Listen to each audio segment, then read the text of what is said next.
আজও কেউ উঠল না। মনে হয় এই নৌকা আমার ভাগ্যের মতোই থেমে গেছে। এভাবে চলতে থাকলে কিভাবে কি হবে, কি খেয়ে বেঁচে থাকবো, আর পরিবারই বা চালাবো কিভাবে? পোড়া কপাল আমার। তারপর শিবলাল নামে আরেকজন মাঝি তার নৌকার পাশে এসে দাঁড়ায়।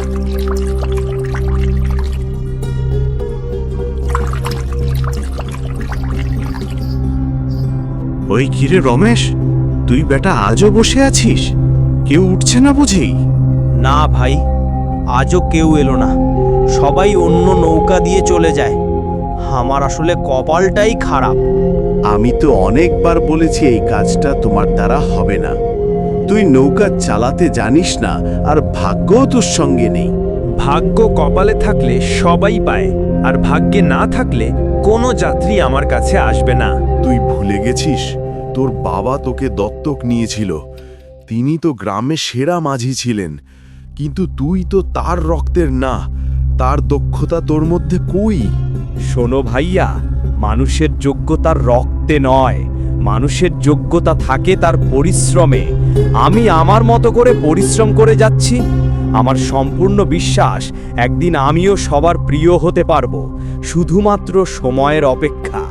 তোর এই কথা শুনে গ্রামে সবাই হাসে, জানিস? তুই দত্তক ছেলে, এইটা কেউ ভোলে না। এই ঘাটে তোর নামই মানে দুর্ভাগ্য। এরপর রমেশ আর তার সাথে তর্ক না বাড়িয়ে সে তার বাড়ির উদ্দেশ্যে রওনা দেয়।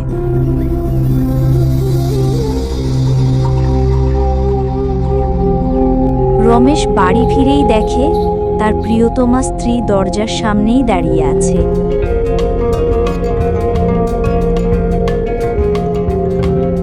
আজও কিছু কামাই হলো না, নাকি প্রতিদিনের মতোই খালি হাতে ফিরলে?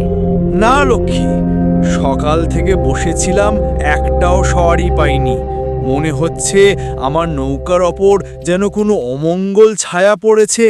অমঙ্গল? অমঙ্গল তো এই দারিদ্র। জানো আজ কি হয়েছে?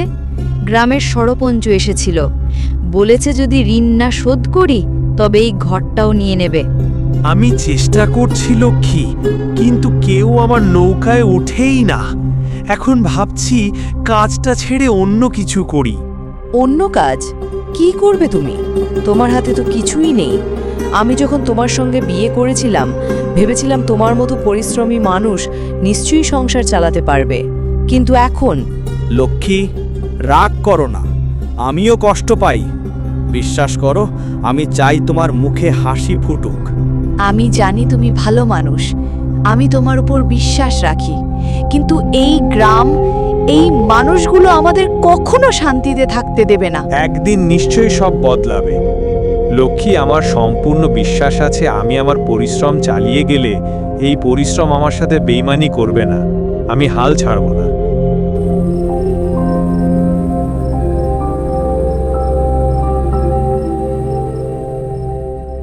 গভীর রাতে রমেশ ঘুমাতে গেলে কিছুতেই তার ঘুম আসে না।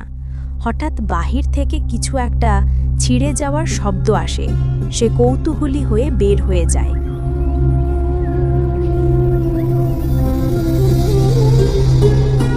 রমেশ নদীর ঘাটে গিয়ে দেখে তার নৌকার পাশেই একটা ধবধবে সাদা রঙের হরিণ দাঁড়িয়ে আছে।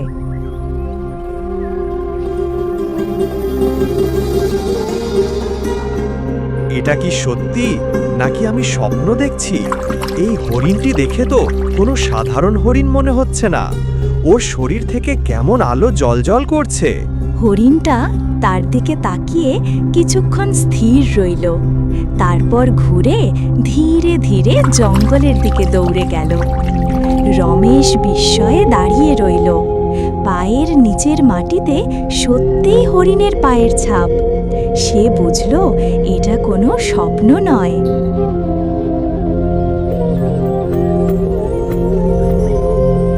সকালের আলো ফুটতেই রমেশ সেই জায়গায় গেল যেখানে হরিণটা দেখা গিয়েছিল। সে পায়ের ছাপ অনুসরণ করে কিছুটা দূর পর্যন্ত গেল।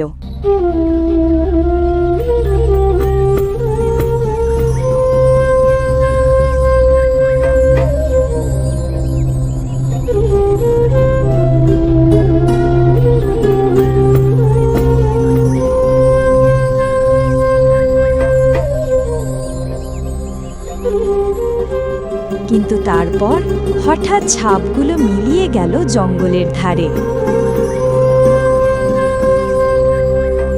আরে অদ্ভুত ব্যাপার, হঠাৎ করে এভাবে পায়ের চাপ উধাও হয়ে গেল কিভাবে? কি জানি কি হয়েছে।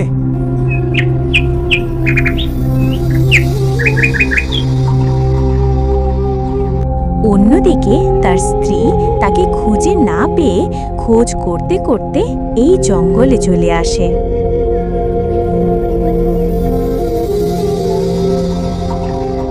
রমেশ, তুমি এখানে কি করছো?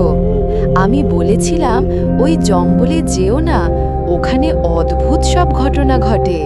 আমি জানি, কিন্তু একটা অদ্ভুত ব্যাপার ঘটেছে লক্ষ্মী। রাতে নদীর ধারে একটা হরিণ দেখেছি, সাদা হরিণ। এমন রঙের হরিণ আমি কখনো দেখিনি। সাদা হরিণ? এ নিশ্চয়ই কোনো অশুভ সংকেত রমেশ। ওই জঙ্গলে কেউ গেলে ফেরে না। না লক্ষ্মী, আমার মনে হচ্ছে এই হরিণের সঙ্গে আমার কোনো সম্পর্ক আছে। এটা কেবল কাকতালীয় নয়। দয়া করে সেখানে যেও না, আমি তোমাকে হারাতে চাই না। চিন্তা করো না, আমি কিছু বুঝে না নিয়ে কিছু করব না। এরপর রমেশ তার স্ত্রীর সাথে বাড়িতে ফিরে যায়।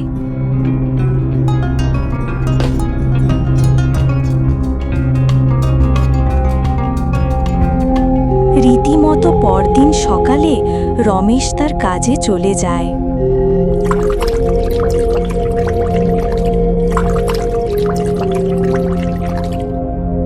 আজ যদি অন্তত একজন সবারই পাই, তাহলে আজকের দিনটা একটু ভালো যাবে। কিন্তু সময় গড়াতে থাকে। দুপুর হয়ে গেল, সূর্যের তাপ বাড়ছে, তবু কেউ আসে না। রমেশ মন খারাপ করে নদীর দিকে তাকিয়ে থাকে। হঠাৎ দূর থেকে এক বৃদ্ধ লোককে আসতে দেখা যায়।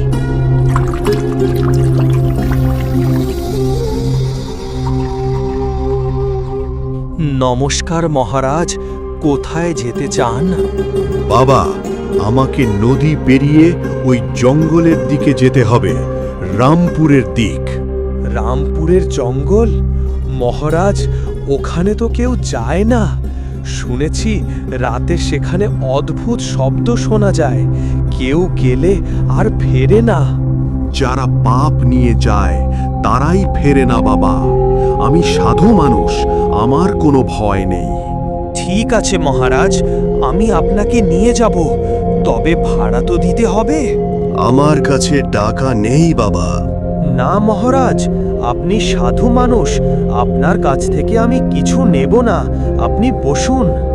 ভালো ছেলে তুমি, তোমার মুখে নম্রতা আছে।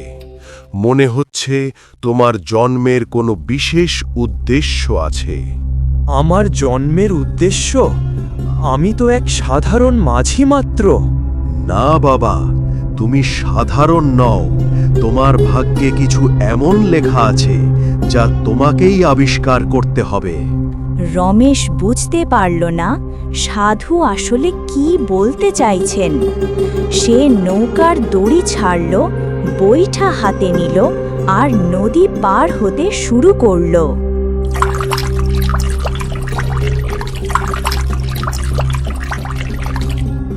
মহারাজ, আপনি কি রামপুরের জঙ্গলে সাধনা করতে যাচ্ছেন? হ্যাঁ বাবা, বহু বছর আগে যে জায়গা অভিশপ্ত হয়েছিল সেখানে এখন আমাকে যেতে হবে। সেখানে এক আত্মা বন্দী হয়ে আছে। আত্মা? মানে ভূত? না বাবা, সে কোনো দুষ্ট আত্মা নয়। সে এক রাজপুত্রের আত্মা, যে অন্যায়ের শিকার হয়েছে। মহারাজ, আপনি কি জানেন সেই রাজপুত্রের নাম?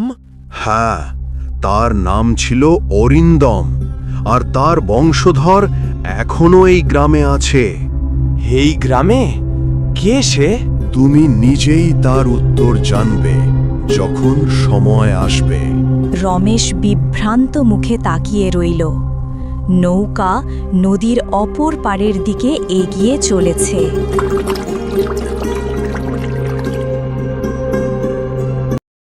এরপর তারা দুজন যেতে যেতে নদীর ওপারে পৌঁছে যায়।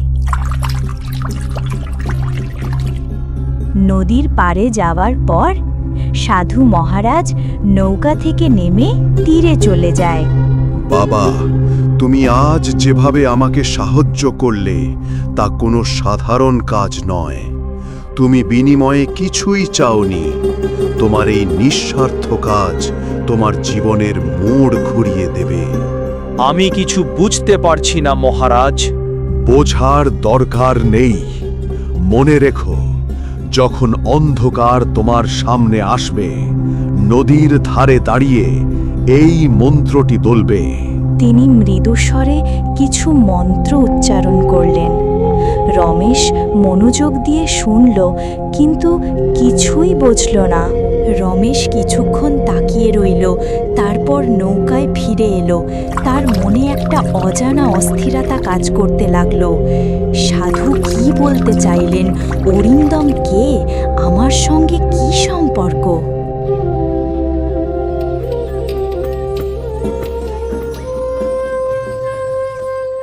বাড়িতে ফিরে এসে সে তার স্ত্রীর সাথে সব ঘটনা শেয়ার করে। তুমি আবার ওই জঙ্গলে গিয়েছিলে? আমি তো বারণ করেছিলাম। আমি যেতে চাইনি, কিন্তু এক সাধু এসেছিলেন। তিনি এমন কিছু কথা বললেন যা আমি বুঝে উঠতে পারিনি। মনে হচ্ছে এই সাধু আর সেই হরিণের মধ্যে কোনো সম্পর্ক আছে। হরিণের সঙ্গে সম্পর্ক? রমেশ, তুমি আজকাল অদ্ভুত কথা বলছো। না লক্ষ্মী, কিছু একটা ঘটতে যাচ্ছে। আমার মনে হচ্ছে এই সব কিছুর পেছনে একটা সত্য লুকিয়ে আছে। তারপর রাতের দিকে আকাশ অনেক স্বচ্ছ পরিষ্কার থাকা সত্ত্বেও বিদ্যুৎ চমকাতে থাকে, আর নদীর তীর থেকে কেমন যেন শব্দ কানে আসছে।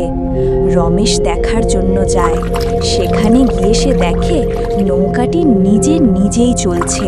তখন তার ওই সাধুর বলা কথাটি মনে পড়ে যায়। যেদিন তোমার নৌকা নিজে নিজে নড়বে, সেদিন বুঝবে সময় এসে গেছে। এসব কিছু দেখে ভয়ে রমেশ বাড়িতে ফিরে যেতে লাগে। তারপর যখন সে পেছনে তাকায়, দেখতে পায় নদীর মাঝে একটি নীল আলো জ্বলজ্বল করছে। ওই নীল আলোটি একটি সাদা রঙের হরিণের রূপ নেয়, আর সেটি এক লাফে পানি থেকে উপরে উঠে আসে। আর এটি সেই হরিণ যেটাকে রমেশ আগে দেখেছিল। হরিণটি মানুষের মতো করে বলতে থাকে, ভয় পেও না রমেশ, আমি তোমাকে আঘাত করব না। তুমি কথা বলছো? হ্যাঁ, আমার নাম অরিন্দম। আমি সেই রাজপুত্র যার কথা সাধু তোমাকে বলেছিলেন। রাজপুত্র অরিন্দম, তুমি তো বলেছিলে তুমি আত্মা। হ্যাঁ, আমি আত্মা, কিন্তু অভিশপ্ত আত্মা। বহু বছর আগে এই নদীর পাড়ে আমার রাজ্য ছিল। আমার নিজের ভাই লোভে পড়ে আমাকে হত্যা করে, আর আমার আত্মাকে এই হরিণের রূপে বন্দি করে দেয়। তুমি তাহলে এই গ্রামেই বন্দী? হ্যাঁ, প্রতিদিন রাতে আমি নদীর ধারে ঘুরি মুক্তির আশায়। সেই সাধু যাকে তুমি পার করেছিলে, সেই আমার রাজপুরোহিতের পুনর্জন্ম। সে তোমার মধ্যে দেখেছে আমার রক্তের ছাপ। আমার মধ্যে? মানে আমি? তুমি আমার বংশধর রমেশ। তোমার দেহে এখনো রাজবংশের রক্ত প্রবাহিত হচ্ছে। তোমার হাতেই লেখা আছে মুক্তির পথ। কিন্তু আমি কিভাবে তোমার মুক্তি দেব? নদীর ওপারে এক প্রাচীন মন্দির আছে, যেখানে এখনো অভিশাপের ছায়া ঘোরে। সেখানে 3টি দ্বীপ জ্বালাতে হবে। একটিতে তোমার রক্ত, একটিতে পবিত্র জল, আর একটিতে সত্য উচ্চারণ। সত্য উচ্চারণ? হ্যাঁ, তোমাকে আমার মৃত্যুর আসল সত্য উচ্চারণ করতে হবে, যে আমার ভাই আমাকে হত্যা করেছিল। এরপর রমেশ আর একটা মুহূর্তও দেরি না করে তার নৌকা নিয়ে বের হয়ে পড়ে জঙ্গলের সেই মন্দিরের উদ্দেশ্যে।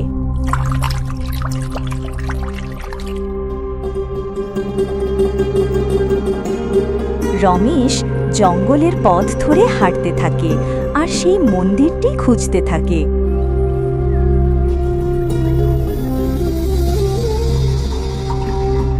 অনেকক্ষণ পর সে ওই মন্দিরের হদিশ পেয়ে যায়। তারপর সে ওই মন্দিরের ভেতরে প্রবেশ করে। রাজকুমারের আত্মার কথা মতো 3টি প্রদীপ নিয়ে একটি তার রক্ত, একটিতে পবিত্র পানি নিয়ে নেয় আর একটিতে সে সত্য উচ্চারণ করে। আমি রমেশ, রাজপুত্র অরিন্দমের বংশধর, আজ তার মৃত্যুর সত্য ঘোষণা করছি। তাকে হত্যা করেছিল তারই ভাই রাজকুমার দেবরথ। সত্য উচ্চারণের সাথে সাথে দ্বীপগুলো সব একসাথে জ্বলে উঠল। মন্দির অস্বাভাবিকভাবে কাঁপতে শুরু করল আর রাজকুমারের আত্মা হরিণের শরীর থেকে মুক্তি পেয়ে বাতাসে মিলিয়ে গেল।